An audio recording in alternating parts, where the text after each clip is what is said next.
How would you describe a man you just noticed snatching the gold chain of a lady on the street?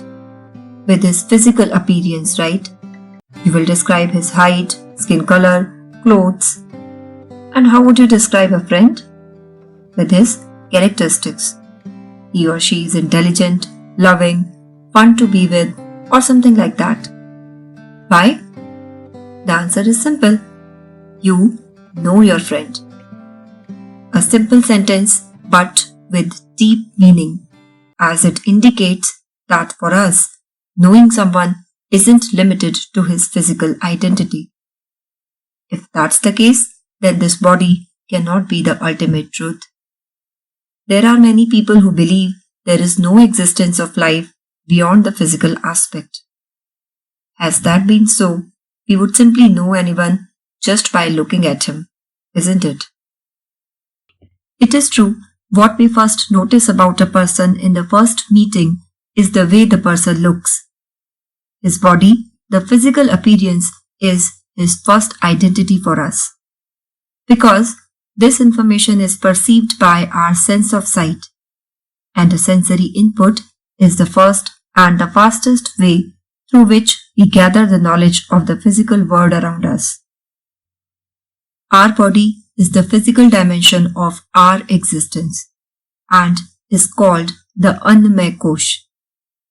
Ann means food, and because our physical body is nothing but a transformation of food we eat, it is our Annamay layer of existence. We perceive this dimension of our existence through the lowest level of our consciousness, the Jagrit Avastha, which I mentioned in one of the previous episodes.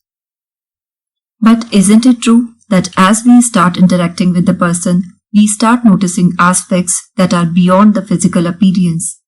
We notice the content of what he speaks, not just the voice. We acknowledge his thoughts and ideas, not just the language he speaks. And this is when the identity of the person no more remains limited to the outer appearance. Rather, it takes another dimension. Not a subtle one, but not as prominently physical as the body. Most of us would like to be considered not just the bodies, right? I'm sure you want people to identify yourself with your thoughts, ideas, and intellect. This aspect of our existence is the Manomay Kosh.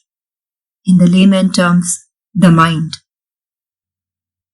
Let's talk a bit more about the mind before we move forward. Mind is a logical container where all the inputs we gather through our senses are stored. Because of the sensory inputs, our thoughts, emotions, and memories are formed. So the mind becomes the placeholder for them as well. Thoughts and memories are not completely subtle in nature. They are just like the data stored in the hard disk of a computer. It cannot be seen in the same way as you can see the hard disk, but still it exists physically. However, the mind is just a logical entity. Every cell of our body has its own memory, so the mind cannot be a physical space sitting in the corner of our brain. Mind being a logical container means if there are no thoughts or memories, the mind won't exist. That's how the experience of the state of Dhyan is. A completely thoughtless yet conscious state. Well, have you ever felt that on some days when you are cheerful or have done a relaxing physical workout or taken a walk, you feel lightweight? You feel like today you can do just everything in the world. While on some other days, it feels like it's difficult to carry your own body weight. But does the weight change? It doesn't, right? What changes is the flow of energy or the pran, the source of life in living beings.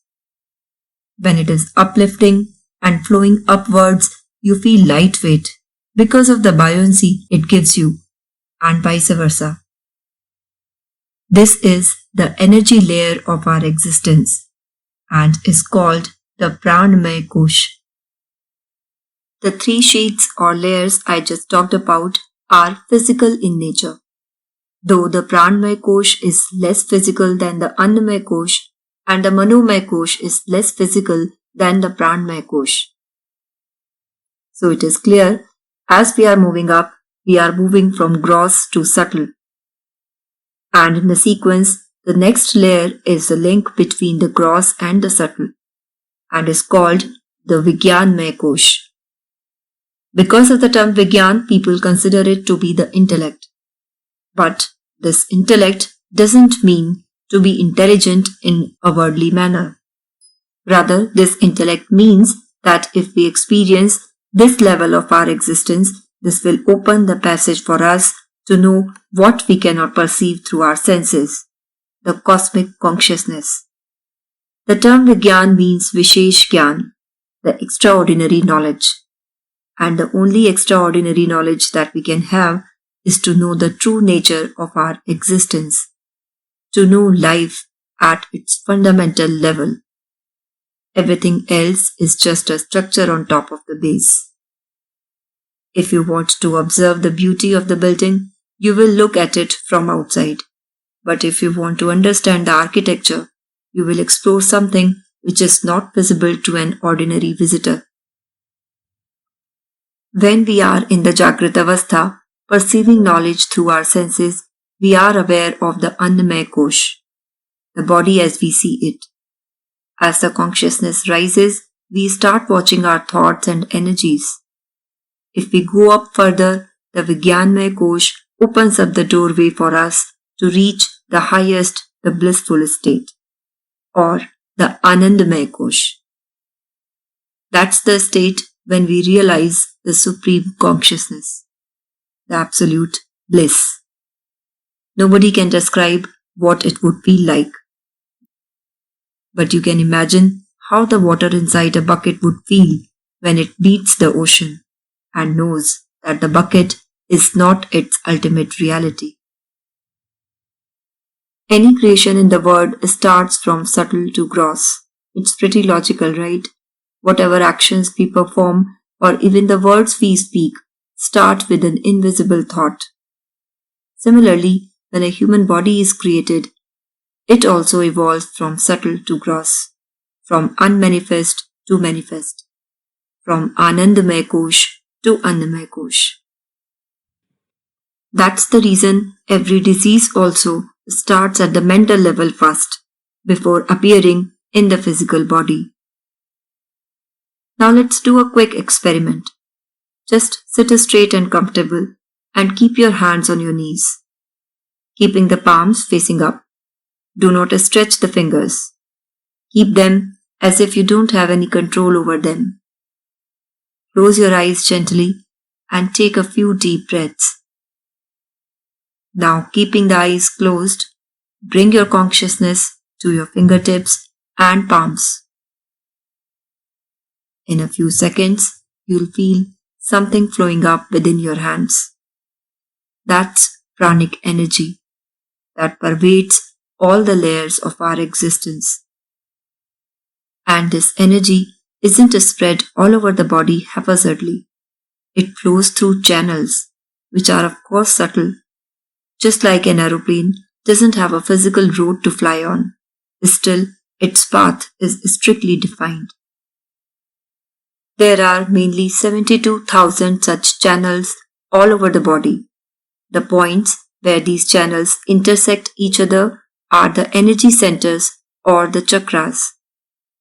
Pran or the life force pervades all the sheaths of existence, and so the chakras are spread across all these layers. As the layers are formed from subtle to gross, the chakras are also formed from top to down in our body. They have high concentration of energy which is distributed from each chakra to the neighboring organs, like the electricity is distributed from the distribution station to the localities nearby. We'll continue to talk about chakras and their impact on the functions of our body and characteristics in the next episode. I'll also tell you the significance of 108, the holy number in the Indian culture. I'm hopeful this increases your curiosity. So, as you wait for the next episode, Make a guess how this number is related to your chakras. Stay tuned and have a nice time.